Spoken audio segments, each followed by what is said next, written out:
Well, with me to discuss this now is the football writer from the Daily Mail, Neil Ashton, and TalkSport presenter Georgie Bingham. Good to have you both on the programme. Neil, let's start with you. Are you shocked by the news? Are you happy by the news? Yeah, I think it's a really good move by Roy Hodgson. I think that he needs a player of Ferdinands' pedigree and Ferdinands' class, which he undoubtedly has as not only as an England defender but also as a Manchester United defender. He's been such a successful and such a great player over the years. It's a big call by Roy Hodgson to bring him back into the England squad. This is the first time that he's going to play since June 2011. It's a long time, but it's a great moment for Rio Ferdinand. Because he was effectively written off, wasn't he, Georgie? What's changed? Well, Roy Hodgson used the words footballing reasons, but actually when we look at the players that are selected for the squads and the players that are left out at the moment, I think leaving Rio Ferdinand out when Joleon Lescott's hardly playing for Manchester City, when Phil Jagielka is injured, and when you also have someone of that experience who is fit and playing for Manchester United regularly, which he has struggled to do in the last couple of seasons, then you've got to have him in the squad. And Roy Hodgson has made a point that he will be playing in the next couple of England games. There's been lots of stuff happening off the pitch as well, particularly between the likes of him and Ashley Cole.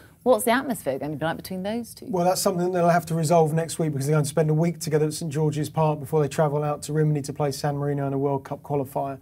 But that's one of the jobs of international management, to make sure that the squad binds together, that the players get on well. They don't necessarily have to be best friends again, but one thing they have to do is when they walk on the pitch against San Marino on Friday night and against Montenegro the following Tuesday, that those players play for England and they play to get results and to win that game. And will they, Georgie? Surely there'll be some tension in the change. Maybe, but professionals should be professionals, whatever sport or whatever. In fact, whatever profession you are, if you're there to do a job, and particularly for your country, to play for football for your country, both of them should be grown up enough to get on with the job. Do you think he would have still been playing if John Terry was still in the squad? Well, this would have been a very, very difficult decision. It's something, in a way, Roy Hodgson's been helped by John Terry's international retirement, so it's not something he's ever really had to think about beyond the Euros, when certainly there was a decision to make then, and he didn't select Rio Ferdinand. So will he be playing in the World Cup in Rio next year? What do you think, Georgie? I mean, Hodgson said if he's fit and if he's still playing, he'll take him. He'll be 35, won't he? He will be 35, but so will Frank Lampard. England have to get there first. They have to qualify. They're 2 points behind